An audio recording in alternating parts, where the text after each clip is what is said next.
दीवाने दिन ही लौटा दो। मैं सीधे उन्हीं से कह रहा हूं कि मोहब्बत भाईचारे के दीवाने दिन ही लौटा दो। वो सस्ती दाल सब्जी के सुहाने दिन ही लौटा दो। ये अच्छे दिन तो अंबानी अडानी को मुबारक हो। हमें ऐसा करो साहिब पुराने दिन ही लौटा दो। हमें ऐसा करो साहिब पुराने दिन ही लौटा दो। कि ये चुनाव बहुत अहम चुनाव है। इस मुल्क में दो ताकतें हैं। एक ताकत वो है जो सोचती है कि मुल्क उसकी तानाशाही से चलेगा, मुल्क उनकी मर्जी से चलेगा। लेकिन एक तरफ वो ताकतें खड़ी हैं जो ये कह रही हैं कि मुल्क डॉक्टर बाबा साहब भीमराव अंबेडकर के संविधान से चलेगा, जो ये कह रहे हैं कि मुल्क महात्मा गांधी के विचारों से चलेगा, मौलाना आजाद के सपनों से चलेगा, ये मुल्क पंडित जवाहरलाल नेहरू के ख्वाबों से चलेगा।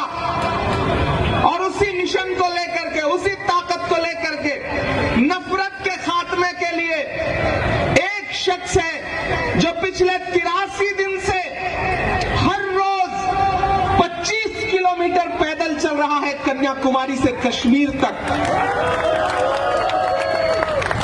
जिसका नारा क्या है कि नफरत छोड़ो भारत जोड़ो।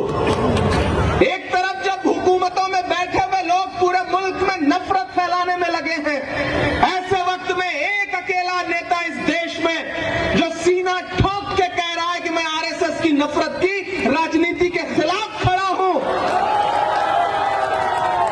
मैं देख के आया हूं उस यात्रा को, मैं शामिल रहा हूं उस यात्रा में, मैं चलता रहा हूं उस यात्रा में।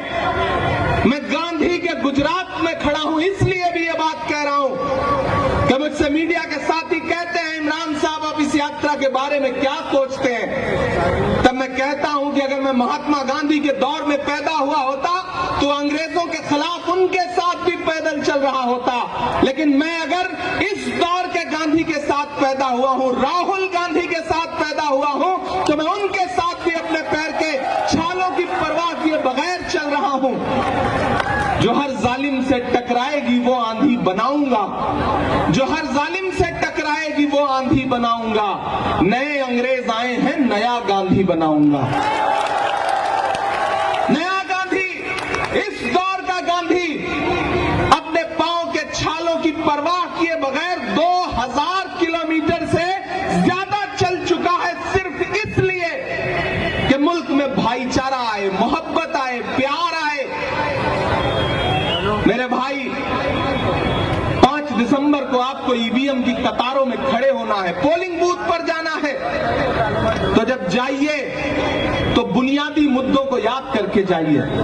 याद करिएगा, बटन दबाने से पहले ये याद रहे कि आपके इसी सूबे में 135 से ज्यादा लोगों ने अपनी जान इसलिए गंवा दी क्योंकि भ्रष्टाचार की वजह से एक ऐसा पुल जिसका रखरखाव किया जाना था वो पुल ढह गया और 135 लाशें बिछ गईं। ये याद रखिएगा, लेकिन उससे ज्यादा ये बात याद रखिएगा कि जब 135 लाशें बिछी थी, मोरबी में कफन सिले जा रहे थे, तो हुकूमत का फर्ज यह था कि पूरा प्रशासनिक अमला, मुख्यमंत्री, प्रधानमंत्री जी खुद यहां थे, वो सारे के सारे मोरबी में मौजूद होने चाहिए थे। लेकिन अफसोस, देश का हाकिम दिन में 3 बार कपड़े बदल के उद्घाटन कर रहा था। याद रखिएगा इस बात को, याद रखिएगा इस बात को। असलम साहब मुंबई से आए हैं, वो मंजर याद रखिएगा कि शाहरुख खान के बेटे आर्यन के पास से 5 ग्राम ड्रग्स की बरामदगी दिखा करके टीवी चैनलों पर सरकारी एजेंसियों ने जो तमाशा करवाया था उसे याद रखिएगा। लेकिन फिर यह भी याद रखिएगा कि इसी गुजरात के मुद्रा पोर्ट पर हजारों हजार करोड़ के ड्रग्स पकड़े गए और मीडिया में बात तक नहीं हुई। याद रखिएगा, याद रखिएगा। नौजवान जाइएगा कि यह गुजरात है जहां 40 लाख रजिस्टर्ड बेरोजगार हैं। और आप जब नौकरी पाने की तलाश में पर्चा भरते हैं तो पर्चा देने से पहले पेपर लीक हो जाता है। लगातार पेपर लीक हो रहे हैं। याद रखिएगा बटन दबाने से पहले कि यह गुजरात है, यहां शराबबंदी है, लेकिन इसी गुजरात में एक दिन में जहरीली शराब पीने से 70 से ज्यादा लोग अपनी जान गंवा देते हैं। और जब मैं और कांग्रेस के बाकी सांसद पार्लियामेंट में खड़े होकर के उस दौरान सरकार से कहते हैं कि जवाब दो इन 70 मौतों का गुनहगार कौन है, तो सरकार कहती है कि हम इस पर बात नहीं करेंगे। याद रखिएगा, जरूर याद रखिएगा, वो आपको भटकाने की कोशिश करेंगे। वो उनका एक मुख्यमंत्री आएगा, वो कहेगा कि राहुल गांधी की दाढ़ी तो सद्दाम हुसैन से मिलती है। वो आपको भटकाने की कोशिश करेगा, लेकिन जब वो ये कहे तो पलट के आप उन्हीं से कह दीजिएगा कि भैया आप भी आईना देख लो, आपकी शक्ल भी मोदी जी के दोस्त नवाज शरीफ के जैसी लगती है। उन्हें कह दीजिएगा, मुद्दों पे डटे रहिएगा, पूछिएगा कि महंगाई कैसे बढ़ गई। आप तो कहते थे कि मैं चौकीदार हूं, मेरे हाथ में देश की तिजोरी सौंप दो, मैं खजाना नहीं लुटने दूंगा। लेकिन मेरी माओ बहनों, ये याद रखिएगा कि आज से 6 साल पहले एक दिन टीवी चैनलों पर वो नमूदार हुए और उन्होंने कहा कि भाइयों बहनों, आज से 500 और 1000 का नोट बंद। जानते हैं क्यों? क्योंकि आपने अपने पल्लू में छुपा करके, रसोई में आटे के डब्बे में छुपा करके जो थोड़े बहुत पैसे रखे थे ना घर वालों से, ताकि बच्चों की किसी मुसीबत में काम आए, उस पैसे को आपसे छीन के बैंक में जमा करवाना था ताकि अपने उद्योगपतियों, दोस्तों का कर्जा माफ किया जा सके, आपको लूट करके अमीरों की तिजोरी भरी जा सके। याद रखिएगा, तब जाइएगा और वोट करिएगा।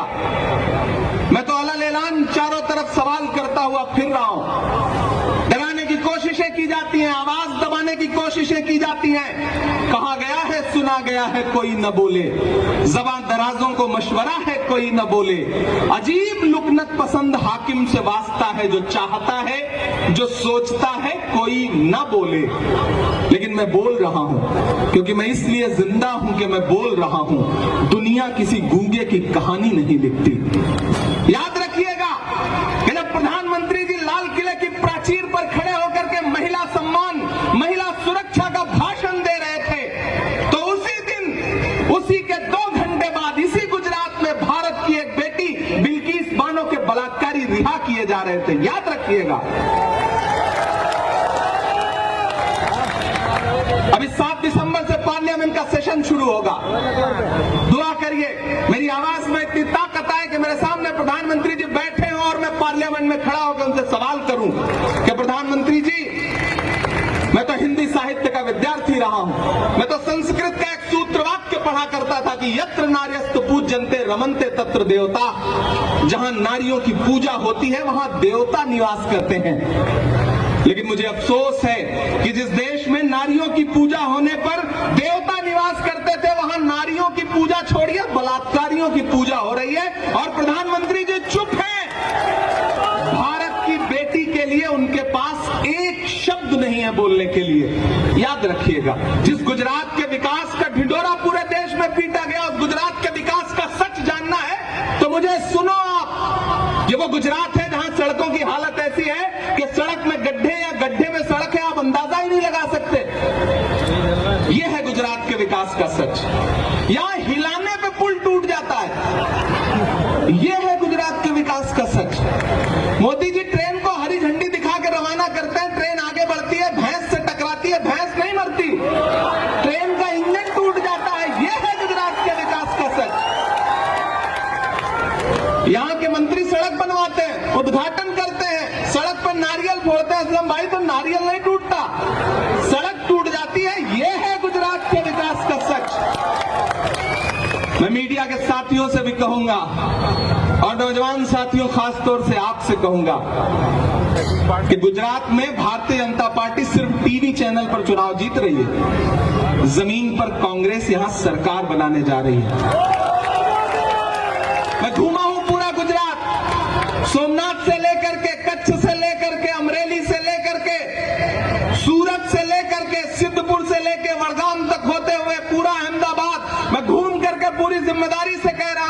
कि यहां कांग्रेस पार्टी सरकार बनाने जा रही है, वक्त की पाबंदियां हैं।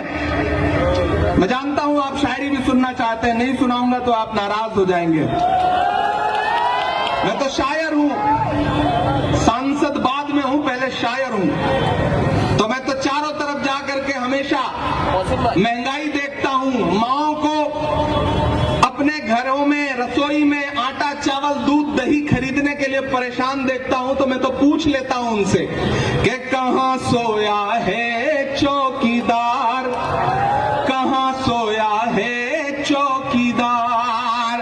गैस सिलेंडर की कीमत भी 1000 के पार, कहां सोया है चौकीदार, कहां सोया है चौकीदार। कि चाय बेचने वाला, देखिए मैं शायर हूं तो मुझे छूट है, मैं कह सकता हूं, मुझे हक है। मैं तो सोच रहा हूं मैं किसी दिन संसद में भी खड़ा होकर ये नज्म उनको जरूर सुनाऊंगा कि चाय बेचने वाला पूरा भारत बेच रहा है। सच बोल रहा हूं कि नहीं बोल रहा हूं?